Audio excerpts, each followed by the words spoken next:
Ok les amis, aujourd'hui c'est jeudi. Jeudi oui. C'est jeudi, aujourd'hui il fait beau mais il fait pas ultra chaud. Non ça va je déconne. Non ça va je déconne. Il fait plus de 10 degrés là. Mais par contre il y a un petit vent frais. Voilà on va jardiner avec Bibou. Tondeuse pour moi et Bibou elle part sur du désherbage là ce matin. Une zone du jardin qu'elle veut refaire depuis qu'on est là en fait. Et là vraiment elle s'y met. Donc elle va tout désherber à la main. C'est recouvert de potentilles. Je vais vous mettre les images juste après. Et elle veut à la place semer du coup Mimi.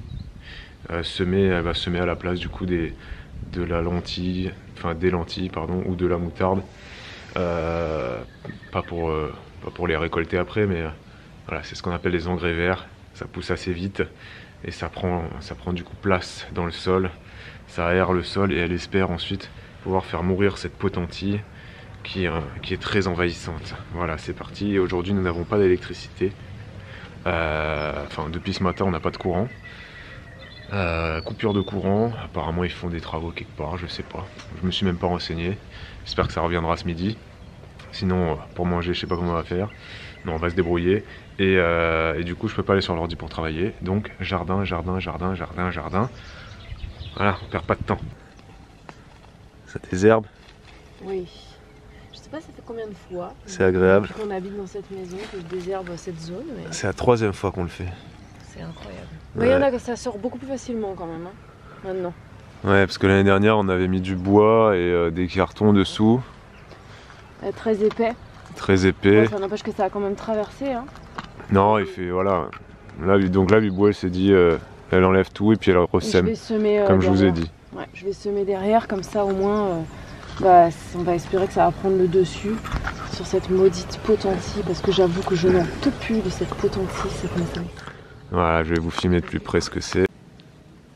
C'est ça, c'est des feuilles comme ça. Ouais, c'est mignon quand c'est bas, hein, mais sauf que en fait ça reste pas bas, ça devient très haut. Et c'est rampant aussi, ça c'est très... C'est drageonnant.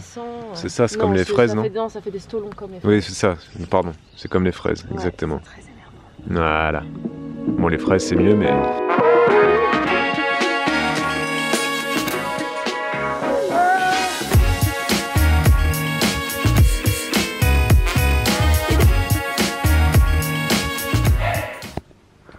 Bon, je fais tomber le manteau et le bonnet, hein.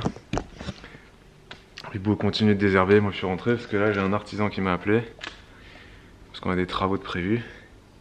Donc gérer les devis, gérer les artisans, c'est une des pires choses au monde. Non, je déconne, il y a bien pire que ça dans la vie. Mais niveau paperasse, j'ai horreur de ça. Bibou, elle veut même pas mettre le nez dedans, elle déteste appeler les gens, elle déteste gérer la paperasse. Donc là, quand tu as des artisans, quand tu dois quand tu as affaire à des artisans, c'est coup de téléphone, devis, gestion des retards, gestion des rendez-vous qui viennent pas, gestion des devis qui prennent 3 mois à arriver. Et aussi, des fois, tu as des artisans, champions du monde, eux, pour venir chez toi, ils peuvent pas venir avant 4 mois. Alors eux, je les envoie, je leur fais un gros coucou et je me dis, mais tant mieux pour eux, hein, ça veut dire qu'ils bossent. Hein.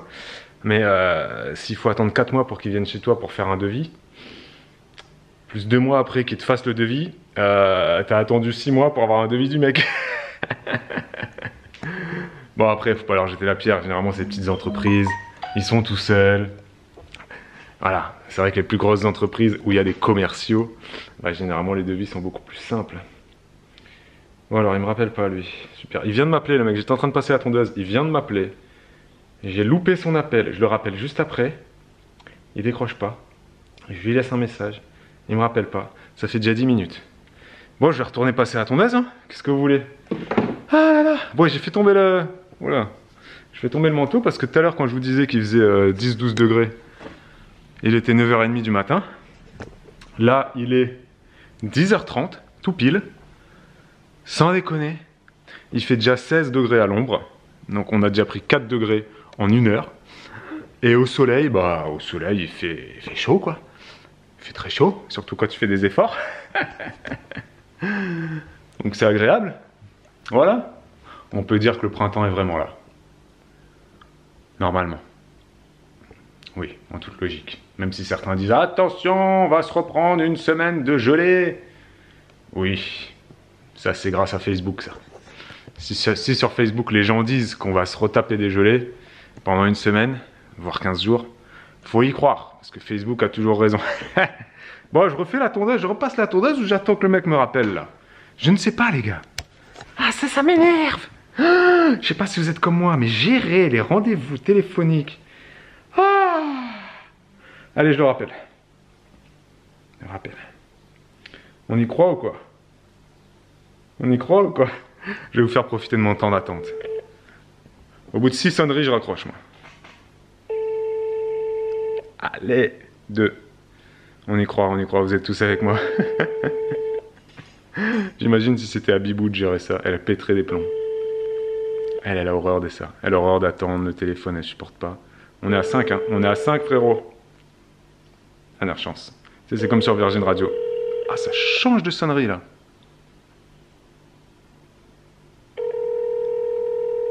C'est pas le même son. Ça doit renvoyer, tu sais, il doit y avoir un transfert d'appel. T'appelles le gars sur un fixe, en fait, ça transfère sur son portable. Ça doit être un délire comme ça. Mais il est peut-être allé faire caca. Ah, ou post-clope.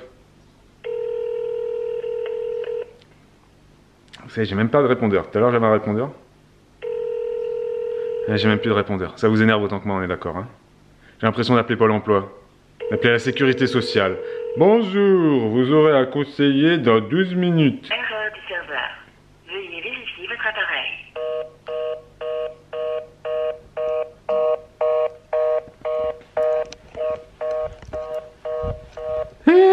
Les amis, il est 4 heures de l'après-midi. Il s'en est passé des choses, hein, depuis mon coup de téléphone de ce matin. J'ai essayé de rappeler un commercial. Pas un artisan que j'essayais de rappeler, hein. Je change un petit peu mon discours. C'était un commercial. Voilà, parce qu'encore une fois, comme je l'ai dit, mais c'est peut-être passé. Les petits artisans qui sont tout seuls, on peut pas leur jeter la pierre. Ils sont tout seuls, ils bossent, tant mieux pour eux. Et s'ils n'ont pas le temps de faire des devis, j'ai envie de dire, tant mieux pour eux. Là, c'était un commercial, donc lui, pas de nouvelles, le mec. Ok, alors qu'on avait un rendez-vous téléphonique ce matin. Et cet après-midi, j'avais un rendez-vous physique avec un commercial d'une autre entreprise concurrente.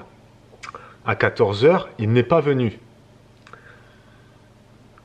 Il m'a appelé à 15 h 30, me disant qu'il avait eu un souci personnel et qu'il souhaitait donc reprogrammer le rendez-vous. Voilà. Voilà. Bon, à part ça.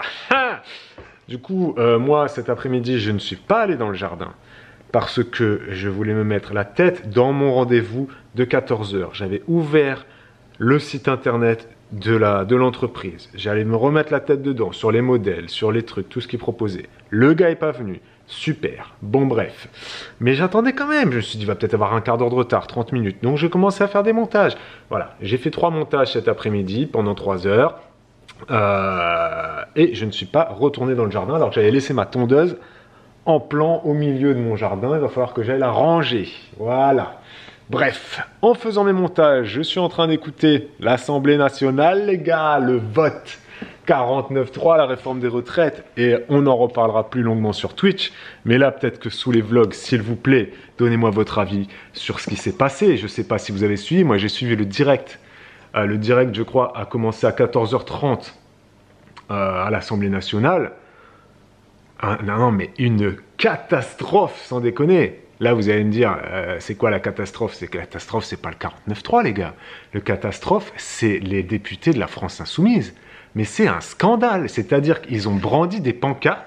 Les mecs, ils ont fait une manifestation à l'Assemblée nationale. Ils en oublient complètement leur rôle. Leur rôle, c'est de représenter la nation. Tu vois, c'est des hommes et des femmes politiques. Les mecs, limite, ils arrivaient en gilet jaune à l'Assemblée nationale et brûlaient des pneus. Non, mais sans déconner, ils ont chanté la Marseillaise pendant quasiment un quart d'heure. Un quart d'heure, il y a eu une suspension de séance. Donc voilà, moi j'ai trouvé ça scandaleux, l'attitude de la France Insoumise. J'ai déjà dit plusieurs fois sur Twitch, mais moi je trouve que leur attitude sur l'ensemble des semaines précédentes, j'ai suivi hein, la chaîne parlementaire, je regardais les débats, etc.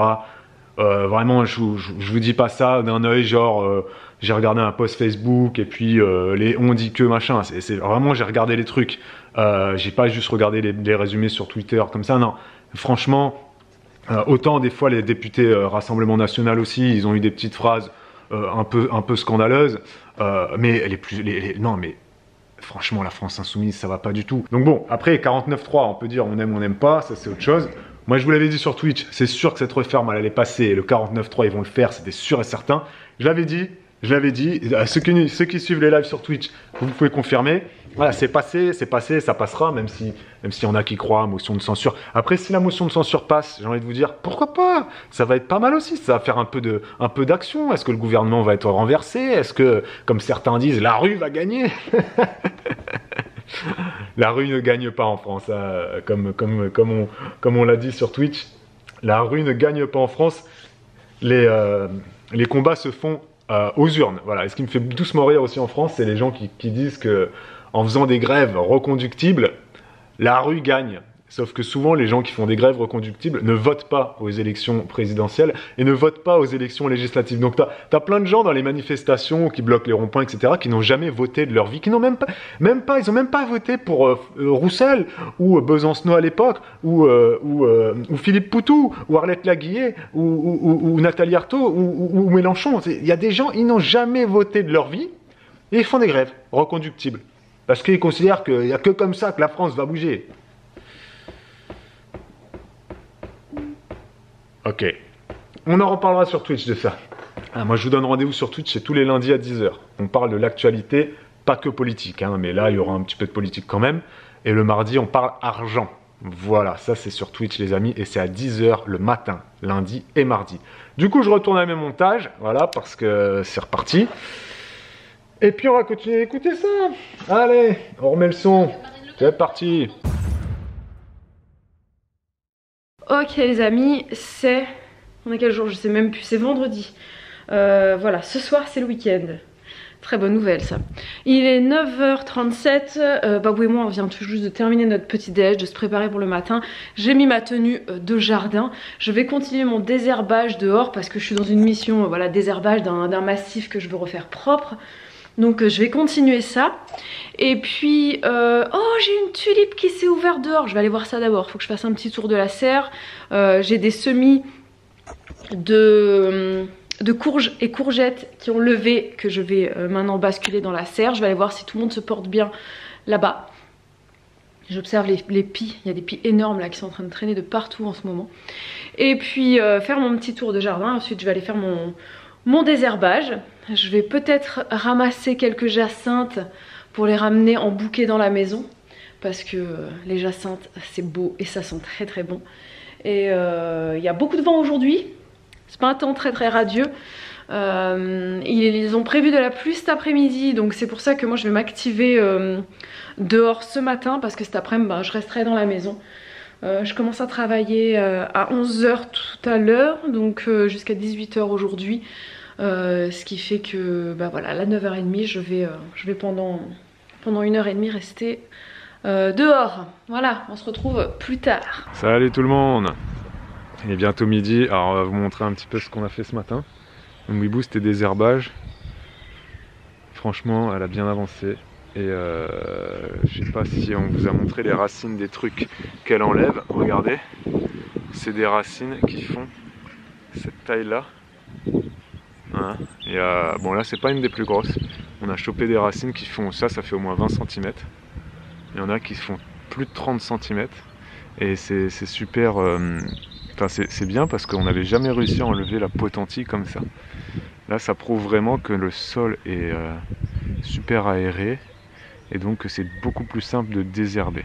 Donc elle a réussi à désherber très vite. Moi j'ai évacué ensuite les mauvaises herbes et j'ai taillé aussi ce truc là. Donc au niveau des herbages, bon c'est quasiment fini, il reste une petite touffe là-bas. Puis un petit peu sous le, je sais pas ce que c'est ça, un buis, on sait pas trop. Si vous savez, si les jardiniers, si vous pouvez nous dire. C'est un genre de sapin quoi, mais c'est une boule quoi, c'est un buis, je sais pas trop. Mais bon on l'aime bien, il est marrant. Voilà, et puis qu'est-ce que j'allais dire, ouais, Bibou elle Elle a ressemé par-dessus. Cet après-midi il va pleuvoir, donc par-dessus elle a ressemé ça. Hop, voilà, de la luzerne. On sait pas trop si ça va pousser parce que c'est des vieilles graines. Et j'ai appris, figurez-vous, que les graines, eh ben, elles avaient une date de péremption en fait, entre guillemets quoi. Et ça c'est un vieux paquet qui a plusieurs années. Donc s'il faut, bon, les Woody on verra bien. De toute façon il est là, faut le balancer. Voilà. Et puis ensuite ça va, voilà. L'idée c'est que toute cette mauvaise herbe de potentis s'en aille. Puis moi j'ai fait ça. Donc j'ai taillé ce truc là. Voilà. Donc là ça ressemble à rien. Hein. Voilà, ça ressemble à rien, vraiment. Mais je l'ai taillé, voilà, c'est ma première taille officielle. Je me rends compte que j'aime bien tailler. J'aime bien tailler, donc j'irai m'occuper des arbres fruitiers incessamment sous peu. Voilà, je vous en parlerai. Voilà, je suis pas un expert du tout, hein, mais je vous dirai comment moi je fais. Les petits ateliers de taille et les petits tutos et les conversations que j'ai pu avoir là-dessus avec des personnes à droite à gauche m'ont apporté des maigres connaissances que je vous partagerai si ça vous intéresse. Et voilà, et donc ça m'a fait vraiment plaisir de faire ça. Et Bibou m'a dit bah celui-là vas-y hein, fais-toi la main dessus. Elle m'a dit par contre que pour ce qui était des rosiers, des hortensias, elle préférait le faire elle-même. C'est pas qu'elle me fait pas confiance, mais c'est qu'elle connaît mieux que moi ces trucs-là, donc je la laisserai faire. Peut-être que je le ferai dans quelques années du coup. C'est petit lampe, hein, tipa là, voilà, hein, c'est doucement, hein. Voilà, donc voilà, j'ai fait ma première taille. Voilà. Et le désherbage a bien avancé aussi. Et puis voilà, la Bibou travaille, il y a des bébés partout là, hein, 25 à la maison, 2 officiels et 23 au black. Ah maintenant c'est ça ta méthode pour cacher tes cheveux? Ouais, je sais pas quoi faire. Faut que je me coupe les cheveux absolument. Non mais tu sais c'est pas facile quand t'as un enfant qui a très faim pendant que t'es en train de changer une couche, tu sais. Ah bah oui. C'est toujours les moments très animés. J'entendais de l'extérieur des pleurs, effectivement, là il est midi. Donc là, bah voilà, biberon, repas. Ce qui me fait toujours rire, c'est à quel point... Attends 2 secondes, si tu me coupes le tiroir, je peux pas y arriver. Voilà.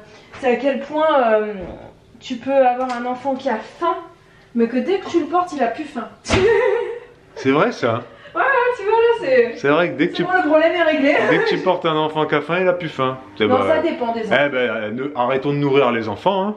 Pourquoi est-ce qu'on s'embête à les nourrir? Oui, lui c'est vrai que ce petit là. Ça fait passer tout en fait. Il hurle. Il hurle. Dès que tu le portes, il hurle plus. Ouais, c'est magique. Et ben voilà, mais il hurle pour la faim, hein. C'est-à-dire que là il a faim, c'est l'heure de manger. Donc c'est l'heure, il est bien réglé, tu vois. C'est midi 3, là il est midi 3. On a déjà 3 minutes de retard. Il a une horloge interne, le gars, c'est la Suisse. On rigole pas avec ça. Moi je vais à l'école.